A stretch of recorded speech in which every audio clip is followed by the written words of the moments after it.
Hello and welcome back to Dog's Life. Today we are going to see where those two roads converge once Jake wakes up from this nap. Here we go. That little part of the trumpets in this song, I've mentioned it before, I like the way it crescendos there. And here we go, let's head to the next area and see where those two roads meet.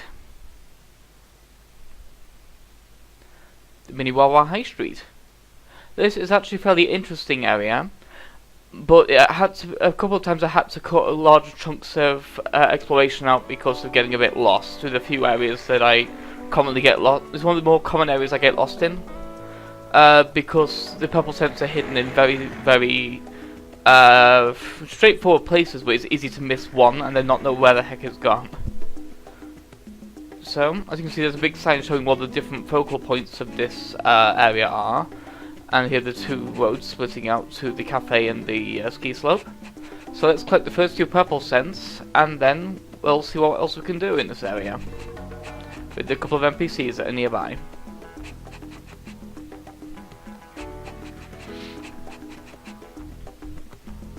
Just collecting these first, because the ones in the middle of the road can be easy to miss. Although here, yeah, this can be a problem in this area, trying to get up on these little verges. If you're going up from the edge, Jake just can't get up them, he just can't figure it out.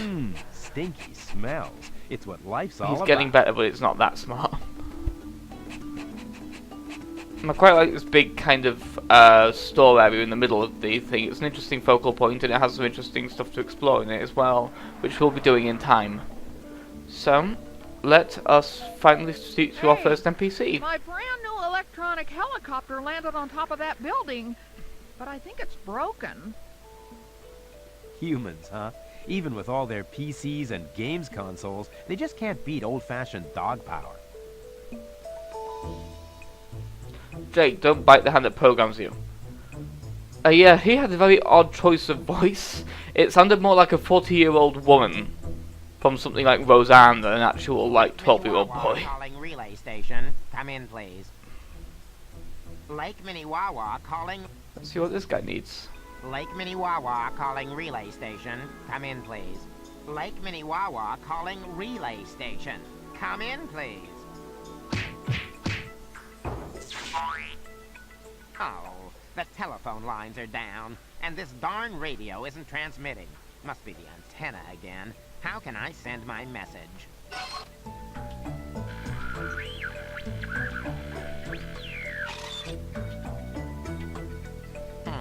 If the cable car is running, I could go up and check the radio antenna.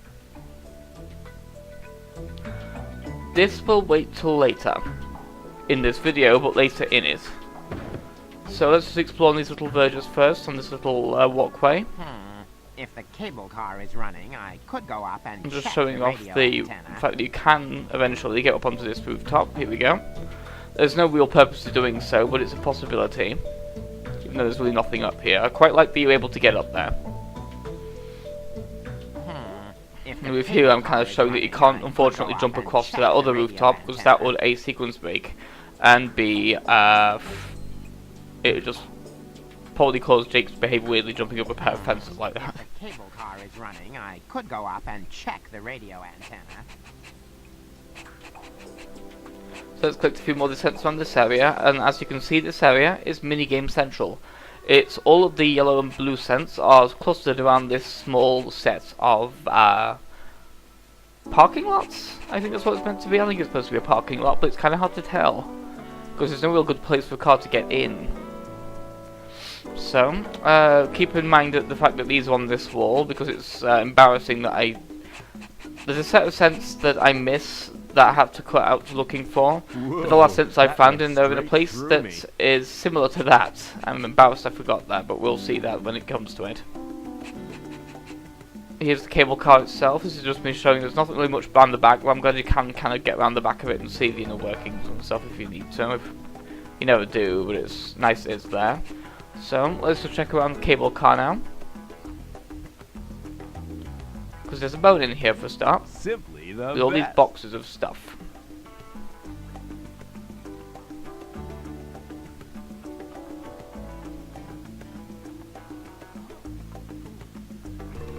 There's our dog for this area, the Dalmatian. Actually, I don't think it's... I didn't get a good look at it, but... No, it's a husky, I'm an idiot. Yeah, in here it's just the pedigree thing and a parrot, but... It's nice that you can go into this area. And there is more to it that we'll see in a few moments, once I've done a few other things in this area. I like this little cabin over here, and there's a few more scents over here to pick up.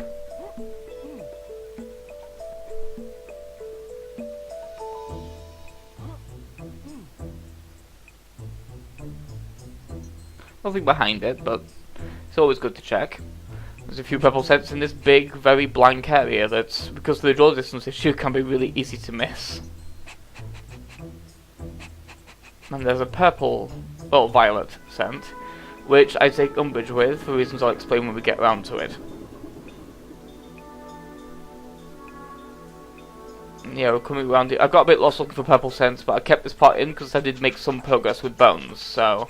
Here's the first hidden bone that I kind of came across by accident looking for purple scents. I like it a lot.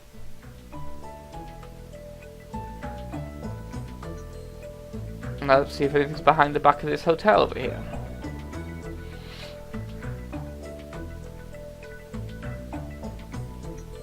Nobody here but us dog houses. So, let's move on to another area that we haven't quite seen yet. As you can see from that big shaft of light, we're about to head there now, up this slope, to the second floor of the mini mall. Don't really know what to call it. It's not quite a proper mall. It's only like 3 shops, but there you go. Whoa. Gift shop, That's probably what be it's a better all term. about.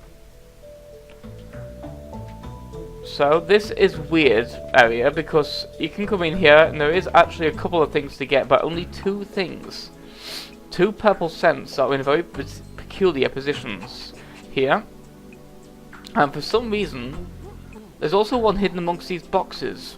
I cannot understand what the point of hiding a scent here and not a bone was. I mean, by all rights, this should have been a bone back here, but it really just exists to make the 50th purple scent really weird to find if you haven't found this one already. Apparently there's a lot of people placing orders around here, and yeah, you can jump down there, but I didn't because I still have stuff to do with in this area here. We'll come back to that smoking yellow object in a minute. Well, by a minute, I mean the end of this video. Here's me showing off you can't get up this slope. But there is a very suspicious thing leading to it, and here are the final 5 purple scents. Not quite final, actually. There was another one as well after this one, but these are the only 4 of the 5 remaining scents. Yeah, I didn't get a good angle on that wall to see them spawn in. Again, the draw distance can be a pain for that kind of thing. So, let's get onto these purple violet scents for now. These can be quite tricky to find because the purple on white is not easy to see, especially when it's a shade of purple like violet. And yeah, these can be a little mean as well. And there's also a couple of violets right in the middle of this street that do not spawn until you get close to them. Stinky smell. So yeah, that can be really mean. Like, how are you supposed to know that these ones are even between these lampposts without already knowing they're there? That's just mean. So get that one, get the rest of the scents down here, and then the final one in the middle of the street. This one at least is on an interesting focal point, bouncing over the air rescue thing. So let's get this final violet scent and be done with one of the trickier ones, because of if you don't know where the positions are. Because it's not easy to see them at all. Let's just pick up that bone.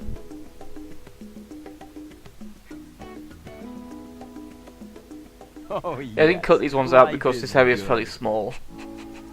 It's very dense though, which I quite like. Yeah, that was me getting lost. Actually, no, that was me opening a thing. Me getting lost is coming up. And this weirdness you'll see of the camera here, where it's doing that, that's what happens when you press R1. It kind of guides you towards the nearest scent.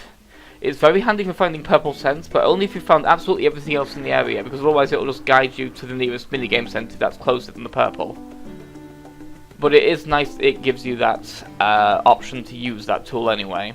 Oh, yummy. They knew how hard some of those scents were to find. Yeah, one of the things I ended up cutting out earlier was me just frantically mashing the R1 button, but keeping on getting dragged over to the violet sense instead, and it was just not working out. And that also that kit as well, because anything that has a bone, basically anything that gives a bone, the R1 thing will drag you towards. So now let's do these pale blues, and we'll see how this minigame goes here. The pale blues are one of the hardest ones to find in this particular area because it's pale blue on white. They are practically invisible on the outskirts, especially there with the glare from the sun.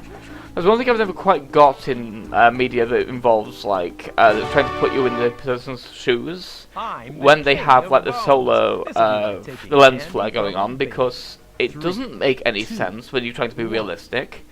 Because in real life, you don't look through a lens. There's no lens to flare. It's just eyes. And the sun doesn't tend to do that when you're looking at it. Well, you don't look at, because you don't tend to look at it straight with your eyes, but you know what I mean. The sun doesn't actually have that effect. At least not as pronounced. Then again, realism would, in this case, trump fun, because it'd end up blinding you, the actual player, but yeah. But yeah, this second game's kind of neat because it has a bit of a little twist to it coming up, where you need to do something you haven't really needed to do in the other digging games, besides crossing over the other dog's paths and stuff, which is fairly straightforward. Here, you actually have to jump over an obstacle on the way, which is a neat idea. Yeah, a similar thing to the whole realism thing. I never quite like the idea of 4D is also fairly stupid to me because of the whole like, oh, you can realistically get wet while watching a car chase. Yeah, that's fine, but when watching a car chase, you're never actually in real life. You're never actually sat behind the car. The most you see of a car chase is a few microseconds of it as you're standing on the side of the road, watching it just zoom by, and then you never hear anything about it after that. There's no closure. So a really realistic movie would just be boring. It'd just be you going to the shop, seeing a couple cars rushing by, and... But yeah, let's take the Husky up these slopes, and get to the very suspicious rooftop that we couldn't do anything with before. And here I'm going to show the dangers of a dog that can jump well. Wasn't really so much of a jump as a flop, but there you go. I left that in because it was funny. So let's be a lot more careful this time, and see what we can find up on this rooftop. But if you remember a few of the camera angles from earlier, you'll probably know what we're finding already. Yeah, here I'm just being very paranoid to making sure he doesn't do that again. Wow, I feel. And here we are for the helicopter. Let's find that helicopter first, though. I don't know why it took him so long to actually say his unique thing for that dog, because he doesn't seem to have many unique ones left. He seems to give a lot of generic lines, like the "it's another dog's life" one. Here's a bone. Not bad for a morning's work. Bones. Who couldn't live without them? Let's get away from the farting helicopter, and see what other minigames we can do here. Well, we already know it, I've been avoiding it. The P-marking game. We'll get to it. Chill. So, this one is particularly painful because it's just a boring, frustrating grid that is just weirdly laid out, hard to see the whole of. It's just this really weird shape, and it's just uncomfortable to play on. And here we'll also see one of the main problems I have with the P-marking game, and yeah, that's one of them, the very sloppy hit detection sometimes if you're sliding when you're hitting a corner. But yeah, at some point during this we will see the main issue as that dog approaches our squares while we're doing these four.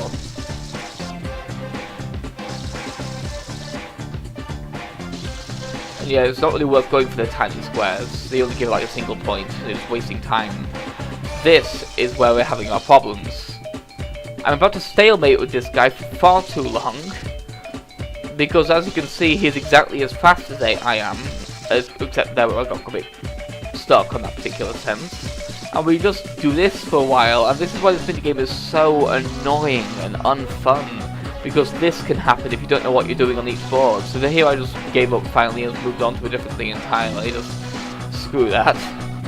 Let's get this big square instead. Because that big square is a lost cause. Let's just finish getting these big 9ers.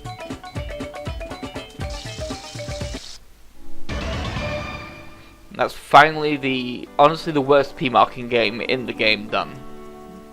A few of the other ones later on actually get kind of interesting patterns, so I don't mind those as much. It's just that one is boring. You can't see the whole thing at once, and it's just frustrating.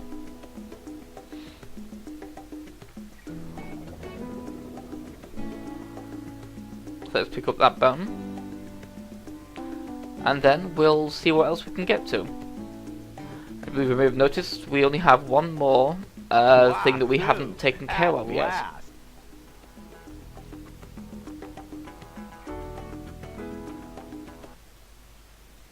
So yeah, we have all the scents, and we've done all the collectibles and stuff, but there's still one thing we haven't figured out yet, the man with the antenna. So, let's see what this object is. I didn't know, I had to look this up each time. It's a bird feeder. I don't know why I didn't find it obvious, but it is. And that's relevant because we're about to deal with the antenna using this object by going up this ski slope, well, up this cable car rather, to a new area after we get a nice little push off from the pigeons. Yeah, this is another side quest which overlaps another area, the mountain top.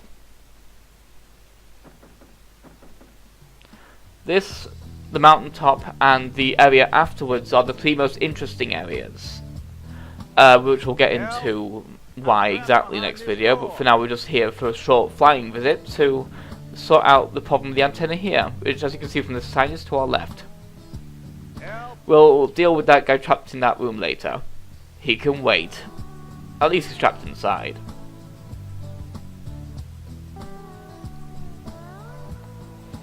The antenna of course is at the highest point of the mountain, which makes sense. And we'll see why we need the bird feeder to deal with it. After the sun's finished blinding us. It is because there are birds infesting this entire tower. Barking's not going to do it. So we need to distract them. And there we are, the antenna should be working fine. So let's head back down the mountain and see exactly. Stop whining, Jake. It was only 2 feet drop at that. And we'll now head down to the previous area to collect on our reward for this one. And this one also has a much more logical reason for actually having a bone to give as well, so that's pretty cool.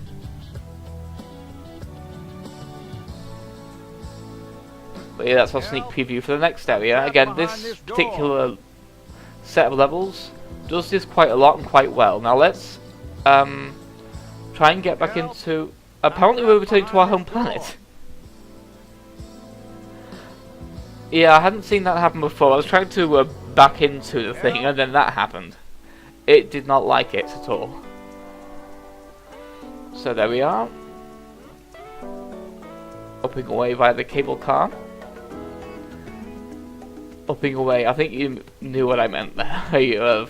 My brain got confused by the sign on the side of the car. So let's return to the man at the top of those stairs, ramps, fire escape, whatever, and see how things have gone since we scared off those pigeons. So many pigeons in this area.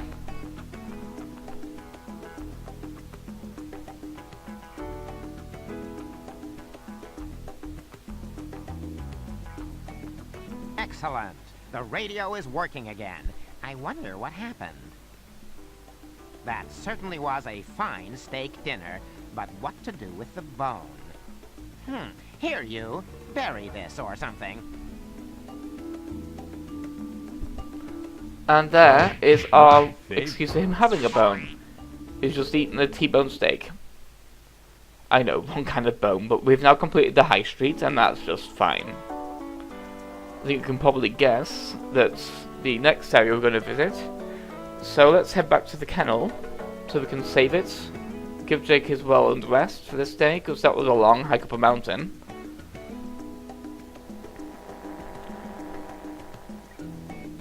Yeah, this is why I like Lake Miniwawa. It's dense in an interesting way. It's not too frustrating to navigate if you know what you're doing and where you're going. With the exception of the things I had to cut out because of getting lost. The pebble scents are some of the harder ones in this area because of how sprawling and white they are. But let us just relax, and the next time we come back, we will be heading up the mountain. And we'll see what experiences lie up there.